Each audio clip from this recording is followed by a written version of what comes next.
रंधावा, बात सबसे पहले एंटीलिया केस की, क्योंकि एनआईए ने कल रात तक उस जगह की पड़ताल की जहां पर जिलेटिन की छड़ें स्कॉर्पियो में रखी गई थी और जांच एजेंसी गिरफ्तार सचिन वाजे को भी मौके पर ले गई और सीसीटीवी तस्वीरों को में जो कैद संदिग्ध है बिल्कुल उसी तरह के कपड़े पहनाकर क्राइम सीन को रिक्रिएट भी किया गया। एंटीलिया के बाहर वही जगह, वही रास्ता जहां 25 फरवरी की रात जिलेटिन की 20 छड़ें रखी गई थीं। ये वही सीसीटीवी कैमरे हैं जिसके जरिए आई कई तस्वीरें आज एनआईए की जांच का सबसे बड़ा आधार हैं। और इस सीसीटीवी का ही कमाल था कि स्कॉर्पियो में सवार शख्स जिलेटिन की छड़ें छोड़कर जाता हुआ दिखा तो कैमरे में कैद हो गया। लेकिन पहचान बेहद मुश्किल थी क्योंकि उसने खुद को पूरी तरह से ढक रखा था। जब इस चेहरे के पीछे सचिन वाजे के होने का शक गहराया तो जांच में जुटी एनआईए वाजे को क्राइम सीन पर लेकर पहुंच गई। वारदात के 22 दिन बाद क्राइम सीन पर ऐसा रिक्रिएशन किया गया। सवाल है कि आखिर इसकी जरूरत क्यों पड़ी? गिरफ्तार सचिन वाजे को एनआईए ने क्यों पीपीई किट पहनाकर ठीक उसी रास्ते पर चलाया? एनआईए सूत्रों के मुताबिक एंटीलिया के पास सीसीटीवी में कैद वो शख्स कोई और नहीं बल्कि सचिन वाजे ही थे। बीती रात एनआईए की टीम सीएफएसएल टीम के साथ मौके पर पहुंची। साथ में थे सचिन वाजे। उन्हें एक लंबा कुर्ता पहनाकर कई बार चलवाया गया।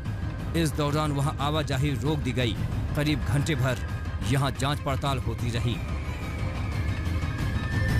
हमने देखा कि सचिन वाजे जो है वो अपने जो सिविल ड्रेस पहने हुए थे वो उसमें उनको चलाया गया। लेकिन इस वक्त आप देख लीजिए उनको पीपीई किट पहना के उनको इस वक्त वापस चलवाया जा रहा है। अभी वो गाड़ी में थोड़ी देर पहले बैठे थे, गाड़ी में उनको वापस पीपीई किट पहनाया गया और वो उसी तरह से चलने के लिए उनको कहा गया है जैसे कि सीसीटीवी कैमरे में था। और इस वक्त आप देख लीजिए सचिन वाजे उसी तरह से अधिकारियों का जो आदेश एनआईए के जो अधिकारी हैं जो भी वो कह रहे हैं, जो आदेश दे रहे हैं उसके अनुसार वो वैसा ही करते जा रहे हैं। जो कपड़े पहने हुए जो देखा गया था उनको, जो सीसीटीवी कैमरा में जो कैद हुआ था। सीएफएसएल टीम ने उस सीसीटीवी के आसपास से भी सबूत जुटाए जिसमें स्कॉर्पियो खड़ी करने वाले शख्स की तस्वीरें कैद हुई थी। यही वो सीएफएसएल के अधिकारी हैं जो इस वक्त ऊपर चढ़े थे। सर, आप लोगों ने क्या रिक्रिएट किया सर, कुछ बता पाएंगे? नहीं बता पाएंगे सर। क्या देख रहे थे सर आप लोग ऊपर चढ़ के? फिलहाल ये अधिकारी कुछ बताने के मूड में नहीं लग रहे हैं, लेकिन यही वो पूरा इलाका है जिसमें कि वो सीसीटीवी फुटेज जहां पर कि वो कैप्चर हुआ था उस पूरे फुटेज को एक तरह से कह लीजिए वापस रिक्रिएट करने की कोशिश की। सूत्रों की माने तो सचिन वाजे के पास 2 कुर्ते थे जो उन्होंने क्राइम करते वक्त इस्तेमाल किए। इनमें से एक कुर्ता सचिन वाजे के घर से बरामद हो चुका है। वहीं सूत्रों के मुताबिक उन्होंने दूसरा कुर्ता केरोसिन तेल डालकर जला दिया और मुलुंद में तालाब के पास फेंक दिया था, जिसकी पड़ताल अभी जारी है। बीती रात सचिन वाजे के साथ क्राइम सीन पर रिक्रिएशन कर एनआईए ये भी देखना चाहती थी कि सीसीटीवी में दिखे शख्स की चाल ढाल अंदाज सचिन वाजे से मिलते हैं या नहीं। सौरभ वक्तानिया के साथ विद्या, मुंबई आज तक। और बात कोरोना की, क्योंकि महाराष्ट्र में कोरोना की रफ्तार कम होने का नाम नहीं ले रही है। कल भी राज्यों में 25,000 से ज्यादा मामले सामने आए और ऐसे में सवाल अब उठने लगे हैं कि क्या हालात सुधारने के लिए लॉकडाउन ही एकमात्र विकल्प बचा है।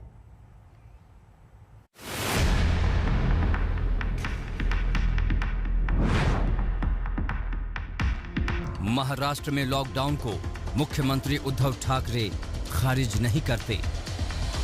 किंबहुना सप्टेंबरमध्ये जो आपल्याकडे सर्वोच्च बिंदू त्यांनी जो गाठला होता त्याच्या जवळपास किंवा त्याच्या पुढ्यात आपण गेलेलो आहोत। पुन्हा लॉकडाऊन करणं हा एक मार्ग आहे। लॉकडाउन जैसा बड़ा फैसला केंद्र महाराष्ट्र पर छोड़ता है तो ये उनको कैसे कंट्रोल करना ये राज्य सरकार पर निर्भर करता है। आंकड़े कहते हैं कि महाराष्ट्र के नेतृत्व में कोरोना अपने सबसे खतरनाक रूप में दस्तक दे रहा है। पिछले 24 घंटे में भारत में कोरोना के करीब 40,000 केस सामने आए हैं, जिसमें महाराष्ट्र का हिस्सा 25,681 है। सवाल उठता है कि क्या फ्रांस की तरह भारत के कोरोना से बुरी तरह प्रभावित राज्य लॉकडाउन जैसे सख्त कदम की तरफ बढ़ रहे हैं। इसमें सबसे ऊपर महाराष्ट्र है, जिसके नागपुर में पहले ही कोरोना को काबू में करने के लिए लॉकडाउन का सहारा लिया जा रहा है। नागपुर में लॉकडाउन की इन तस्वीरों ने देश को साल भर पहले की याद दिला दी है, जब कोरोना के फैलाव के डर से जनता पाबंदियों की बेड़ियां पहने घर में रहने को मजबूर है। नागपुर में कर्फ्यू जैसे हालात तो नहीं हैं, लेकिन लोग बेवजह बाहर न घूमें, इसलिए ड्रोन से निगरानी की जा रही है।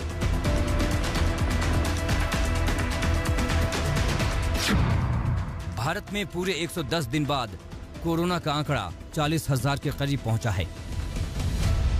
एक दिन में कोरोना के मरीजों की यह संख्या इस साल में सबसे बड़ी है, क्योंकि फरवरी में भारत में कोरोना के प्रतिदिन 9 से 10,000 मरीज मिल रहे थे, जो अब 40,000 तक पहुंच गए हैं।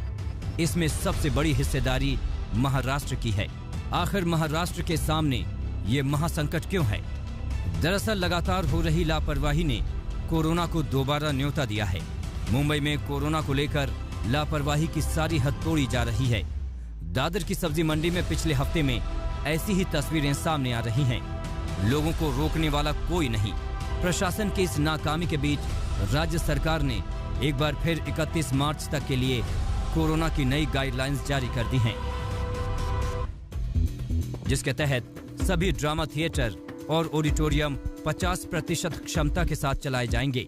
प्राइवेट ऑफिस 50% क्षमता के साथ काम करेंगे। सभी रेस्टोरेंट, होटल और सिनेमा हॉल में मास्क पहनना, तापमान जांचना और हाथों को सैनिटाइज करना जरूरी होगा।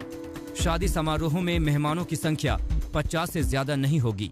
सभी सामाजिक, सांस्कृतिक, राजनीतिक और धार्मिक समारोहों पर पूरी तरह से प्रतिबंध होगा।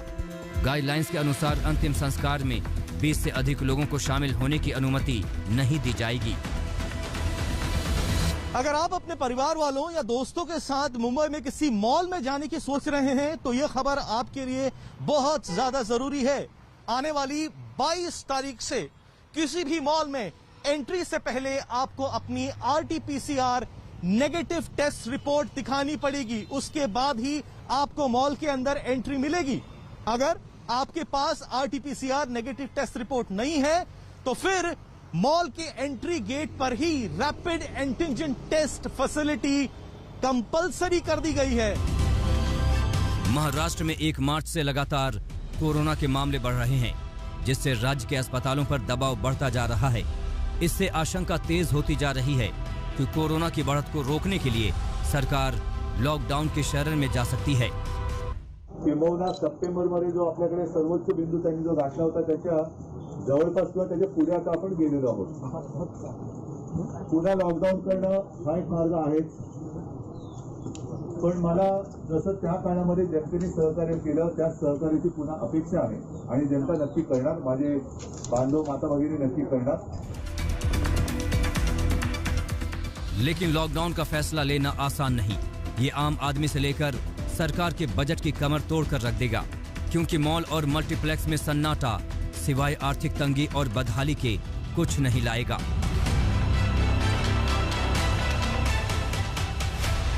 भारत में अगर कोरोना की दूसरी लहर की शुरुआत की आशंका है तो फ्रांस में तीसरी लहर से बचने के लिए पेरिस में सीमित लॉकडाउन लगाने का ऐलान कर दिया गया है। कोरोना के बढ़ते केसों के बाद अस्पतालों पर बढ़ते दबाव को कम करने के लिए ऐसा किया गया है। भारत के कई राज्यों में भी ऐसे हालात हो गए हैं, जिन्हें रोकने के लिए सभी को कोरोना को लेकर लापरवाही छोड़नी होगी।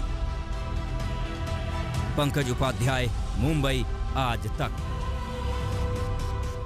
अभी हाल ही में प्रधानमंत्री नरेंद्र मोदी ने सभी राज्यों के मुख्यमंत्रियों के साथ एक बैठक की थी। राज्यों के हालात पर चर्चा हुई थी, लेकिन ऐसा लगता है कि लापरवाही थमने का नाम नहीं ले रही है और इसी वजह से हालात लगातार बिगड़ते जा रहे हैं।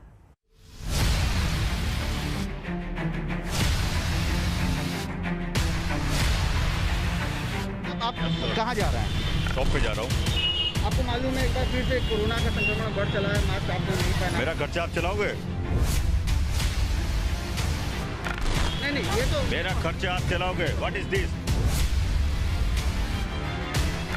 है कोरोना। ये तो हेल्थ की बात है। हेल्थ की बात आपसे अच्छी है।